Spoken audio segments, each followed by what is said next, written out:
Assalamualaikum warahmatullahi wabarakatuh. Waalaikumsalam warahmatullahi wabarakatuh. Halo anak-anak, Halo. perkenalkan nama saya Muhammad Ziyad David. Perkenalkan nama saya Muhammad Al-Habsi. Perkenalkan nama saya Ami Dwi Aliani. Perkenalkan nama saya Marcelin Pradila dan saya Belkis Adila. Bapak David akan menjelaskan tentang pembelajaran berbasis proyek atau PJBL, yang dimana metode pembelajaran ini yang menggunakan proyek sebagai inti proses belajar untuk mencapai kompetensi tertentu.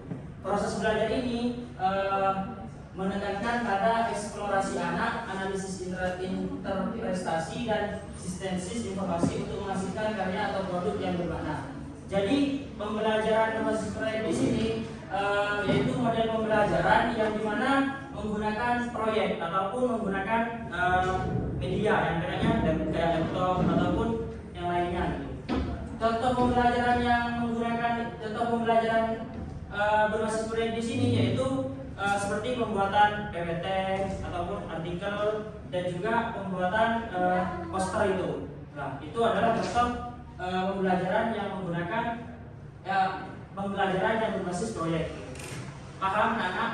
Paham. Baik, nanti Bapak di sini akan menyuruh kalian untuk bentuk kelompok, 2 kelompok saja,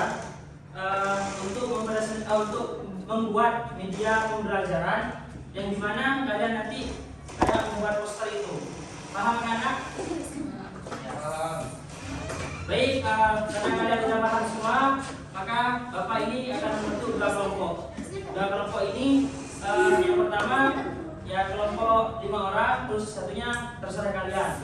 Intinya 2 kelompok ya. Nanti kalian buat media yang berbasis proyek, baik itu kalian buat PPT ataupun buat poster. Ya, sekian dari Bapak, kalian bentuk kelompok dulu. Oke Pak, seru. Yang kalian buat barusan itu merupakan pembelajaran yang berbasis proyek kan ya, dimana kalian di sini terlibat aktif dalam pembelajaran tersebut. Nah, tujuan pembelajaran yang tadi kalian lakukan itu yang pertama meningkatkan pemahaman konsep secara mendalam. Jadi pemahamannya kalian tersebut secara mendalam. Kenapa? Karena kalian terlibat aktif di dalam melaksanakan pembelajaran tersebut. Terus yang kedua meningkatkan berpikir kritis dan kreatif. Sehingga kalian di sini dengan membentuk kelompok, kalian di sini bisa mengerjakan bersama-sama dan bisa berpikir kritis dan juga kreatif gitu. Terus yang ketiga mengembangkan keterampilan kolaborasi dan komunikasi.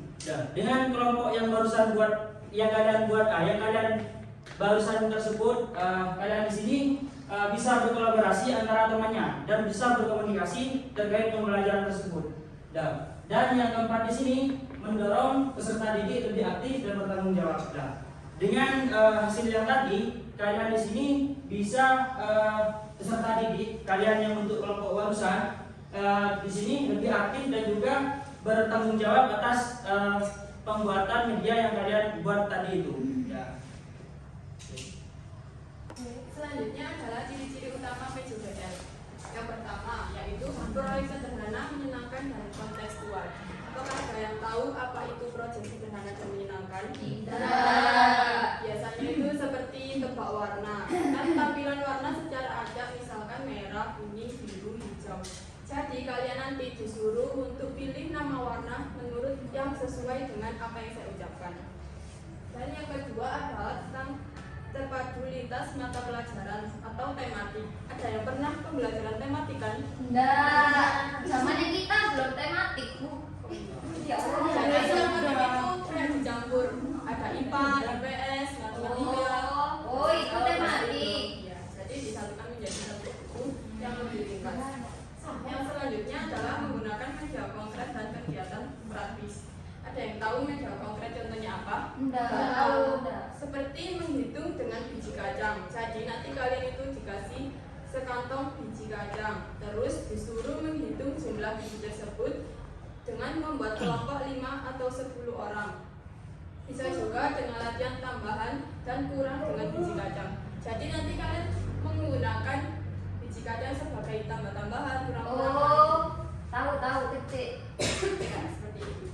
Dan yang terakhir adalah hasil akhir bisa kegiatan nyata, cerita, drama, atau kampanye kecil. Jadi nanti kalian membuat drama kecil-kecilan gitu untuk mengetahui bagaimana PJBL tersebut.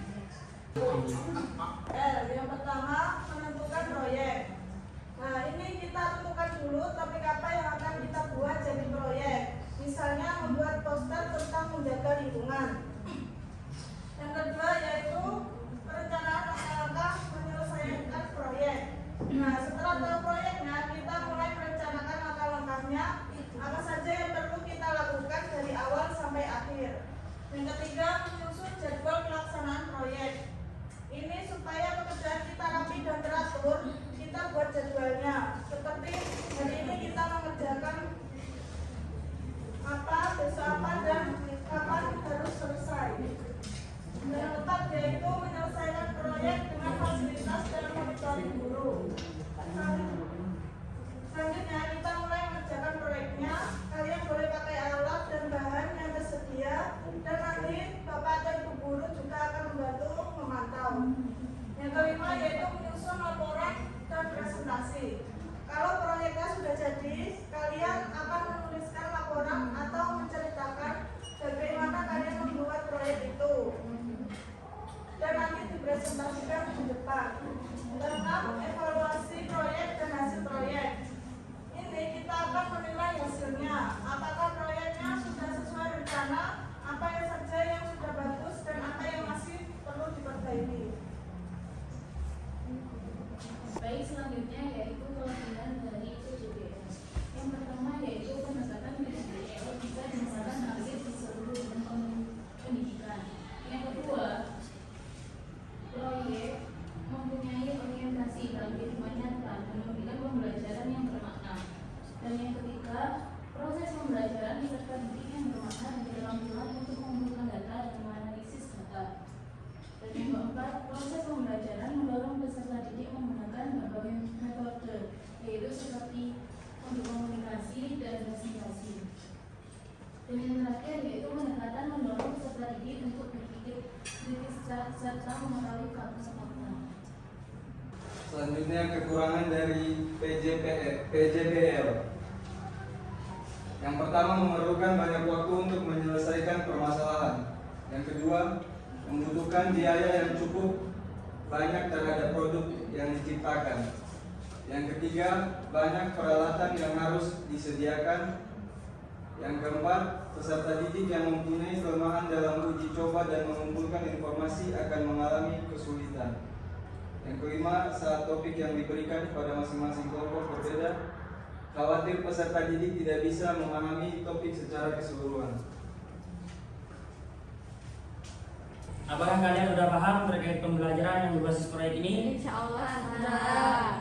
Jadi kesimpulannya di sini, media yang berbasis proyek ataupun PJBL di sini yaitu metode pembelajaran berbasis proyek mampu memberikan pengaruh terhadap peningkatan keaktifan siswa dalam pembelajaran. Jadi siswa tersebut di dalam meningkatkan pembelajarannya di sini karena kalian dalam bentuk kelompok ataupun menyelesaikan media tersebut bersamaan, dan seperti langkah-langkah yang disebutkan awal itu, kalian di sini bisa meningkat pembelajarannya. Dengan metode ini juga sangat mendukung siswa saat memahami lebih dalam lagi penglihatan materi yang disampaikan. Dan keaktifan siswa di sini juga mempengaruhi hasil belajar akhirnya, sehingga proses pembelajaran yang terjadi tidak akan mendorong dan membosankan.